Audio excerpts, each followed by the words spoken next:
Good evening, listener. Thanks for joining us. You're listening to Horror Story Time. Please welcome your host and the star of this series, master storyteller, Otis Gyrie.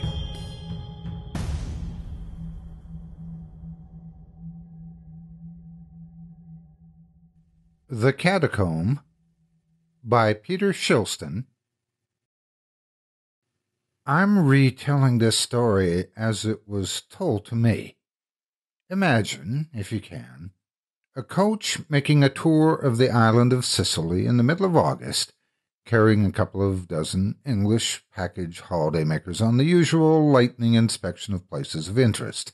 Palermo in 2 days, Agrigento in another 2, Syracuse meriting only 1, a trip by chairlift up Mount Etna and then home. The sort of people one finds on such tours are invariably the same: a number of school teachers, earnest retired couples, parents who have inappropriately brought children and are beginning to wonder why they didn't save themselves trouble by going to the beach instead, and a handful of single unattached people. Furthermore, their behavior is always the same. Some spend all their time grumbling at the quality of the hotels and food. The younger men wonder why there are no available attractive young ladies on the tour. The children get bored. And the school teachers carry guidebooks and maps around everywhere and take enormous numbers of photographs. Others seem to show no interest in the historical sites at all, and spend all their time either sitting in the nearest cafe or buying various unpleasant souvenirs. This particular coach party was a typical one, I think. Among its members was a certain Mr. Pearsall, a quiet, solitary, middle-aged man of vaguely scholarly appearance. He had enjoyed the tour and had been duly impressed by the Greek temples of Agrigento and the mosaics in the great cathedral at Montreal. But he had not managed to make close friends of any of the other passengers, and now that the holiday had only a couple of days left to run, he was looking forward to getting back home again. Consequently, he was mildly irritated when old Mrs. Tavistock, in the back of the coach, started to complain of stomach pains. She had been something of a moaner throughout the tour, but now she was looking genuinely ill, with the result that Giuliano, the courier, had to ask the driver to stop in the next town so that a doctor could be brought. The next town turned out to be a nondescript settlement nestling beneath an enormous cliff, with little apart from this huge overshadowing presence to distinguish it from any of one of 50 other small towns that they had already passed through on the tour. Here Giuliano went in search of a medical man, leaving his charges dozing, idly reading their books or making desultory conversation. It was mid-afternoon, and the sun was blazing fiercely. All sensible Sicilians were indoors having a siesta. Shutters were down on every window, and not a soul was visible in the street. After a while, Giuliano returned, and regretted to inform them that they would have to wait at least an hour for Mrs. Tavistock to receive attention before they could proceed. In the meantime, they could get out and stretch their legs, though it was unlikely that they would find anywhere open. The coach would sound its horn to call them back when it was time to go.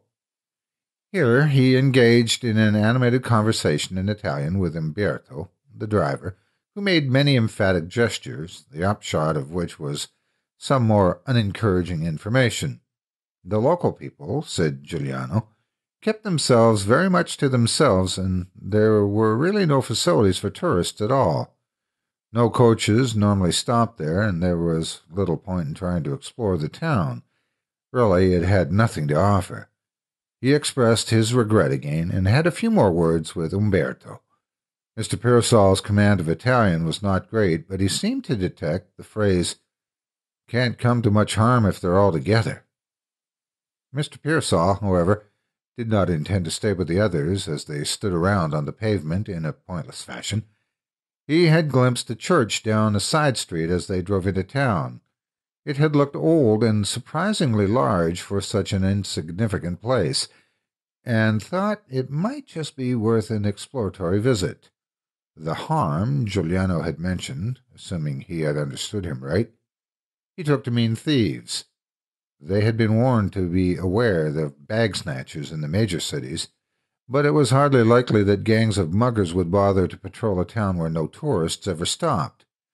The streets seemed absolutely deserted. Besides, Mr. Pearsall was still quite fit, and he imagined he could hold his own against the average thief, or at the very worst, run fast enough to get away.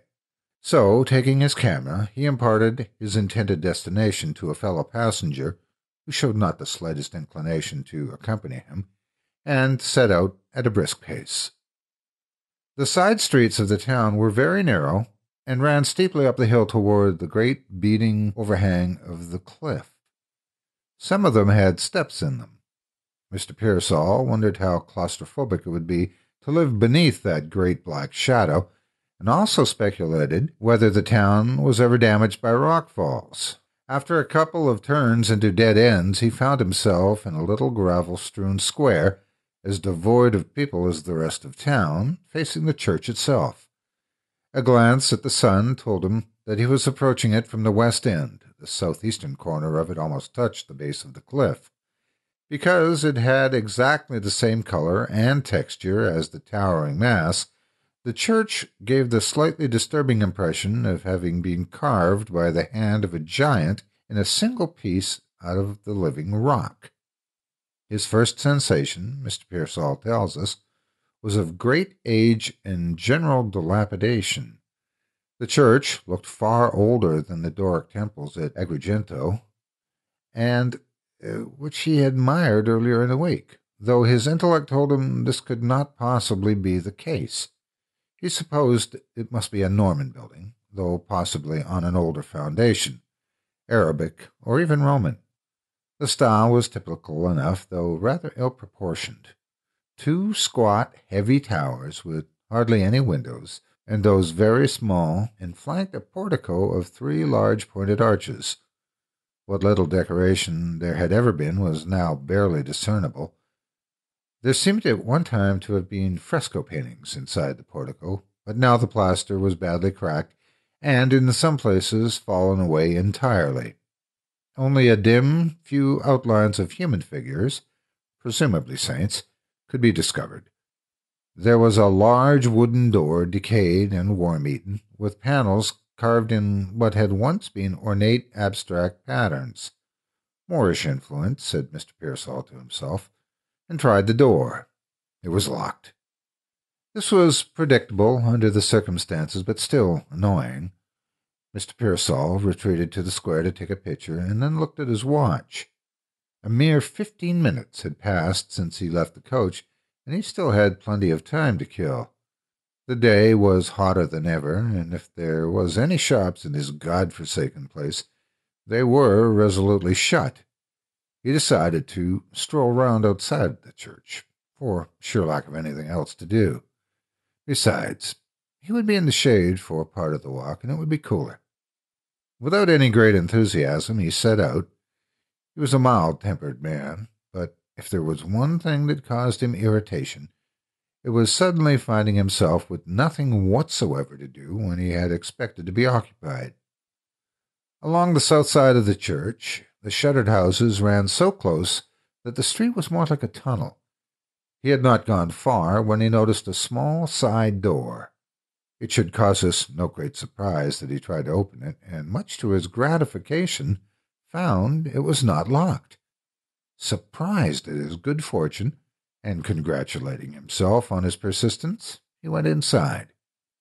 At first there was nothing to be seen, so dark was the interior after the savagery of the afternoon glare outside. But soon Mr. Pearsall's eyes had grown accustomed to the gloom, and he was able to look around him. He knew at once that his walk had been worthwhile. In his tidy fashion he began to classify what he could see. A long, high nave with aisles on either side, clearly another Norman church, with the pointed arches learned from the Arabs. But, unlike some of the others he had seen on his visit, this church had not been revamped later on in the Baroque period. There was not a Corinthian pilaster to be seen. The capitals of the columns seemed to be a mass of grotesque carvings, but were so thick with grime that he could not distinguish them clearly. Indeed, the whole interior was very dirty. The pews were thick with dust, and the candles so discolored that they looked as if they had not been lit in years. Clearly, they were expecting no visitors, for there was not a guidebook or a postcard visible anywhere. Then Mr. Pearsall saw the mosaics. He had already been initiated into the marvels which the Normans had bequeathed to Sicily in this field, in such staggering compilations as the Cathedral of Montreal and the Palatine Chapel in Palermo. But even so, the examples of the art on display at this out-of-the-way place quite took his breath away. Here some nameless craftsman of the 12th century had taken the Byzantine style and interpreted it with a vigor and liveliness that were all his own. A veritable poor man's Bible of astonishing power covered the walls. Mr. Pearsall quite forgot the passing of time as he followed the treasures on display. Here was the creation of the world in a sequence of 7 pictures. There were Adam and Eve tempted by the serpent and expelled from paradise. More scenes followed. Cain murdering Abel, the building of the ark, the drunkenness of Noah, the Tower of Babel, Abram and the destruction of the cities of Plain, the sacrifice of Isaac, on, each one more startling than the last. How odd, thought Mr. Pearsall, as he moved from scene to scene, full of wonder and admiration, that the inhabitants of this town should discourage tourists. Here they had some of the finest mosaics on the island, if not in the whole of Italy, and yet they were left to decay out of sight in a locked and dirty church. Why, with just a little initiative and energy from the town's authorities, visitors would surely come flocking to see such marvels. Did they object to the very idea of tourists? Surely there were enough prospective cafe owners and postcard dealers in the place to insist that something was done. And why was the church not mentioned in any of the guidebooks which he had read so assiduously before starting on his tour? Such were the musings that passed through Mr. Pearsall's mind, but after a while he began to have doubts.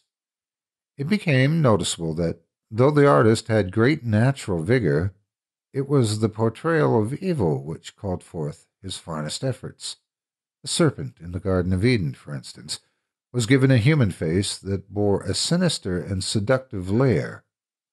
In the story of Cain and Abel, there was no doubt that it was Cain who was intended as the hero, for Abel, as he lay helpless on the ground, was a mere hapless simpleton, whereas his murderer, standing over him with a spade raised to cleave his skull, was full of savage power. King Nimrod's soldiers of Babel looked like mindless automata. The picture of Saul and the Witch of Endor, which was situated in the darkest corner of the church, perhaps deliberately, was covered with cobwebs. After examining it closely, Mr. Pearsall was almost glad of this, for inside the witch's cave were certain unpleasant non-human shapes that were perhaps, left unseen. Perhaps the artist was a Manichaean, mused Mr. Pearsall, a Cathar or an Albigensian. Or are they the same thing? Have I got the dates right? More convinced of the existence of evil than of good. Perhaps his mosaics were condemned as heretical. But in that case, why weren't they destroyed instead of just closing the church down? Now I wonder what he's made of the New Testament. Their mosaics were even more unsettling.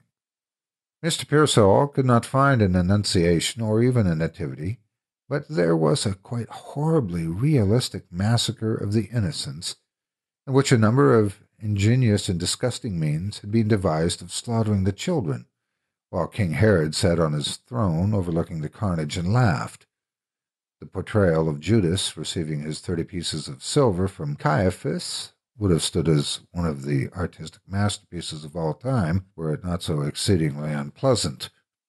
And so it progressed through various nasty portrayals of people possessed by devils, through the stories of Simon Magus and Ananias, both of whom, once again, were the most vivid characterizations in their particular scenes, right up to a terrifyingly powerful portrayal of the four horsemen of the apocalypse.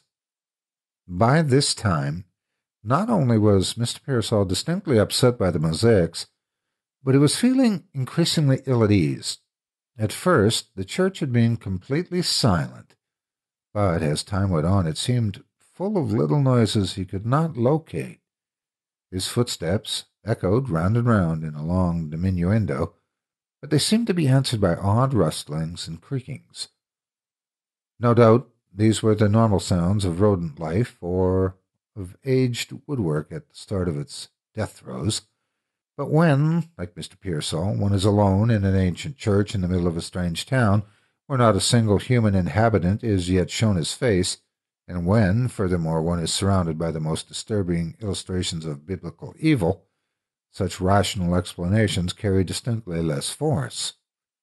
Once or twice he held his breath and stood perfectly still to see if the noises continued.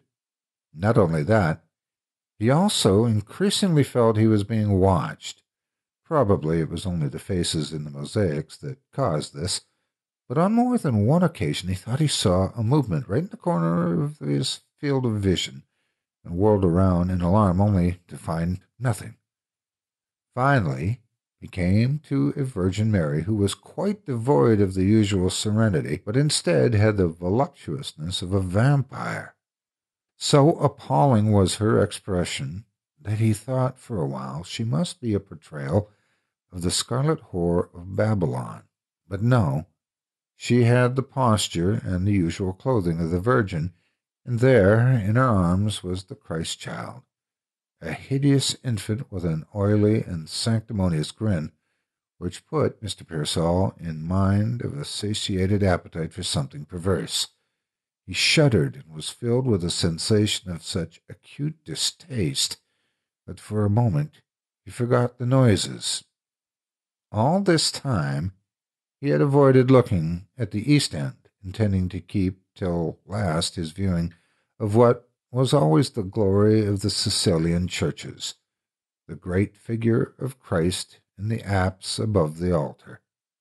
Now he could keep from it no longer, and turned his gaze in that direction. It was indeed a masterpiece, in spite of the dirt and the cobwebs that encrusted it. As usual, Christ's head and shoulders were portrayed, robed in red and blue, the right arm extending in blessing, the left holding an open book lettered in Greek.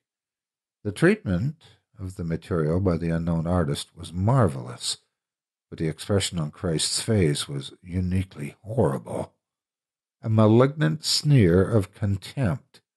The eyes were very piercing. Mr. Pearsall could not read Greek, but he suspected that the words written on the open page of the book were hardly a normal scriptural text. And the right hand, was that the usual gesture of blessing, or was it the first and last fingers held up, the gesture known as the devil's horns?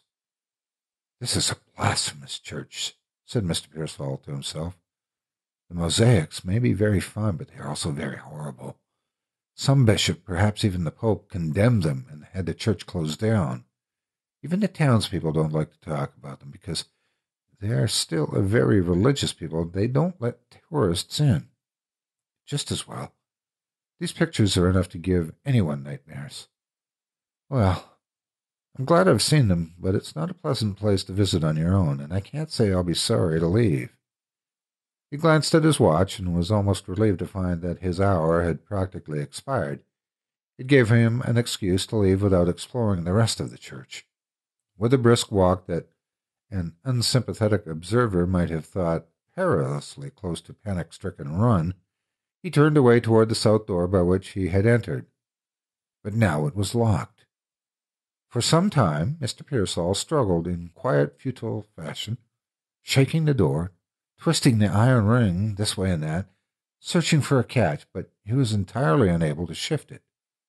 He thumped on the door with the palm of his hand and kicked it, and a great ringing boom echoed round the church like a salvo of cannon fire. And to this day he swears that from somewhere there came a kind of sinister chuckle in answer. With a considerable effort, he pulled himself together. "This is stupid," he told himself. "There's probably some custodian who forgot to lock the church up before his siesta and only realized his mistake when he woke up. But he must be a very careless or stupid man, or he would have checked to see if anyone had gone inside." All the same, he did not want to knock again and risk that dreadful echo, so he decided to search for another door that might be open. Logic suggested that there should be one on the north side, perhaps opening to a cloister or something similar. Crossing the nave with a certain trepidation and carefully avoiding a glance at that blasphemous figure of Christ, though he imagined he could sense the cruel eyes bearing on him with an almost tangible force, he went in search. Sure enough, there was a door in the corner of the north side, and it was not locked, though it seemed a long time since it had been opened. A strong thrust was needed to shift it, and it groaned horribly as it swung inward, dislodging a shower of dirt. A peculiar musty smell seeped into the air. Mr. Pearsall found himself peering at a flight of worn stone steps running downward into the darkness. Now this did not look like the way out at all. Indeed, the smell suggested that the lower chamber, whatever it was completely sealed from the outer air, and had been so for a very long time. It was a most unpromising route for one wishing to leave the building, and to this day Mr. Pearsall has never been able to give a satisfactory explanation of why he decided to descend those steps. He was already late, and after the unsettling effect of the mosaics, most of his exploratory zeal had evaporated, but nonetheless he could not resist the lure of a doorway. He wondered afterwards whether he was in full control of his movements any more.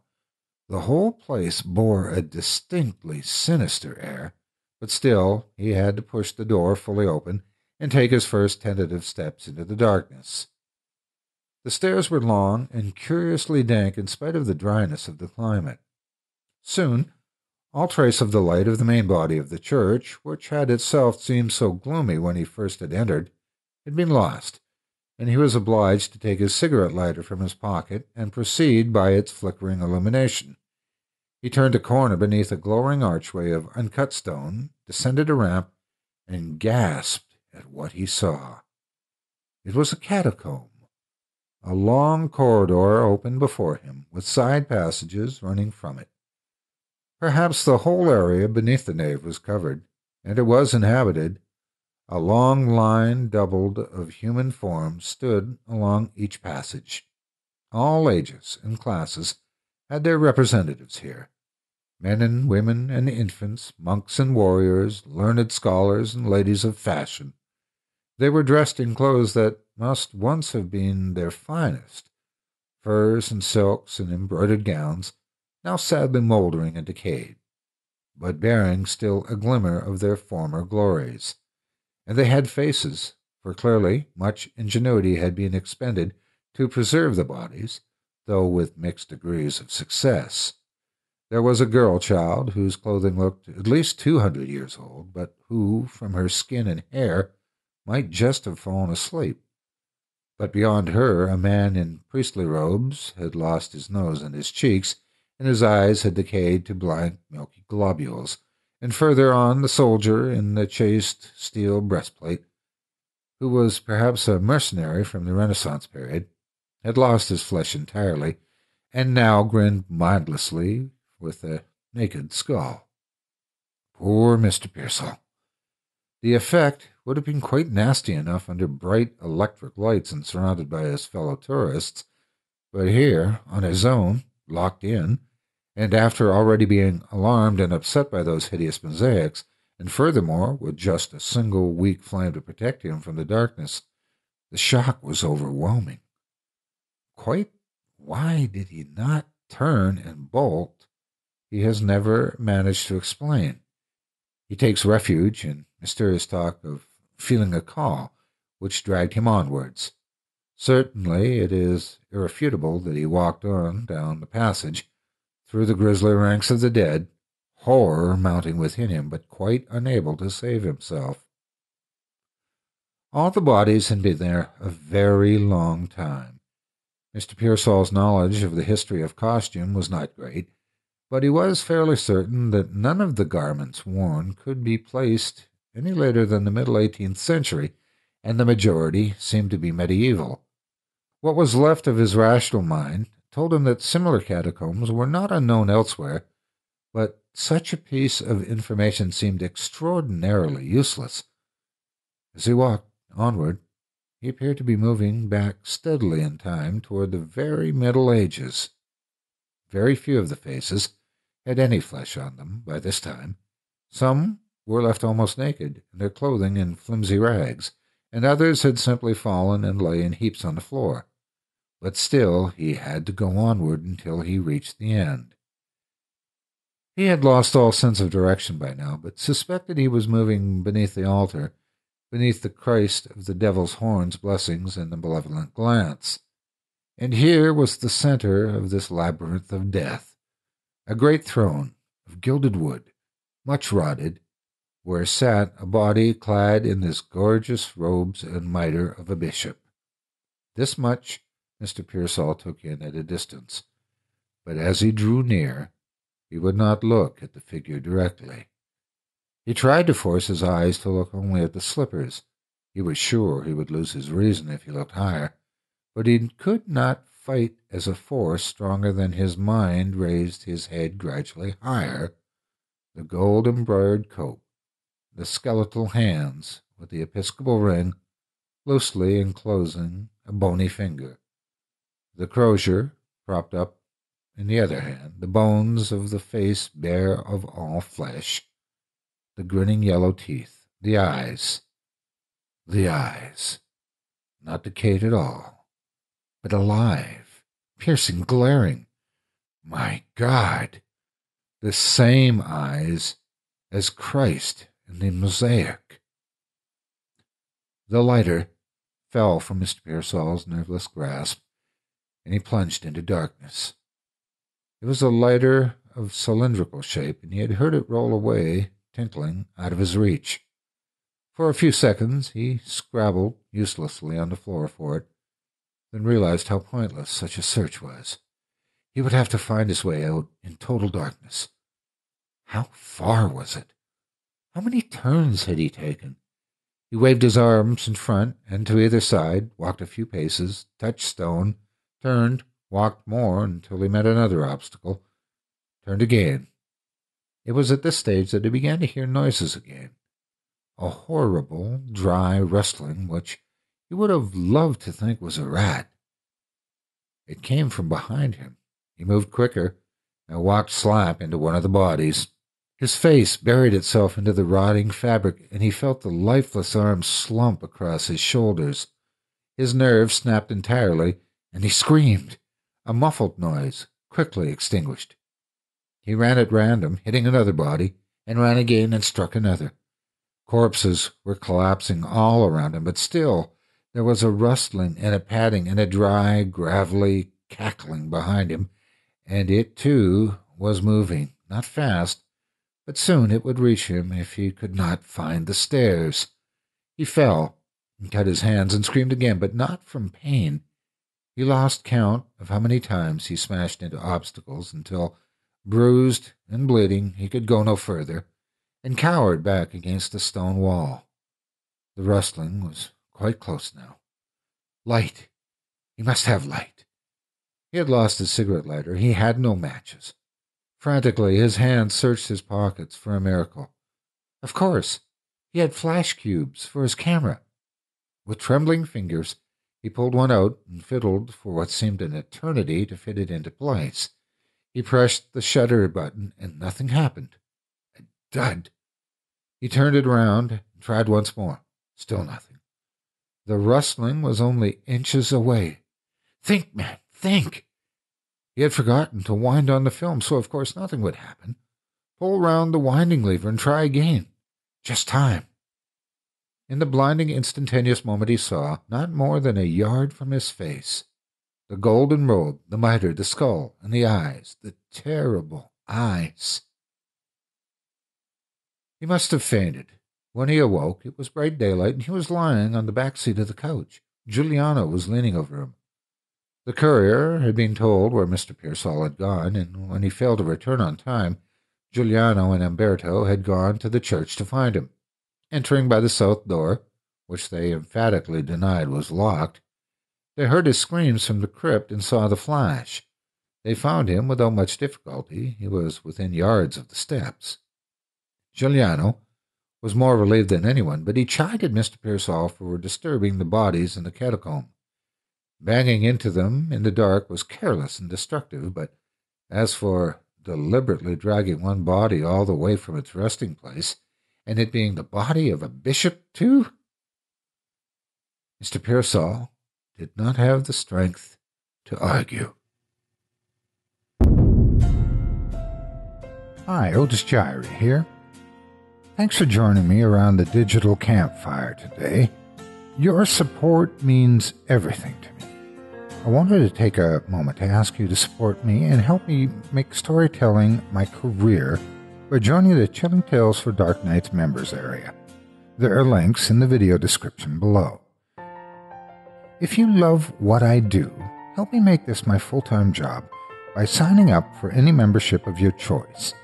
With your support, I can quit my day job and dedicate my day to putting out more twisted tales more regularly and take more of your requests. With a membership, not only do you get instant access to my archive of 200-plus audio stories in HD format, but you'll get them weeks or months before the public does. You'll also get access to the full archive of hundreds of fully produced Chilling Tales for Dark Nights tales, including several narrated by me, and advanced access there as well. In addition to that, you'll get exclusive members-only access to private monthly livestream events and direct access to me and the rest of the team via the Direct Connect and Production Lounge features.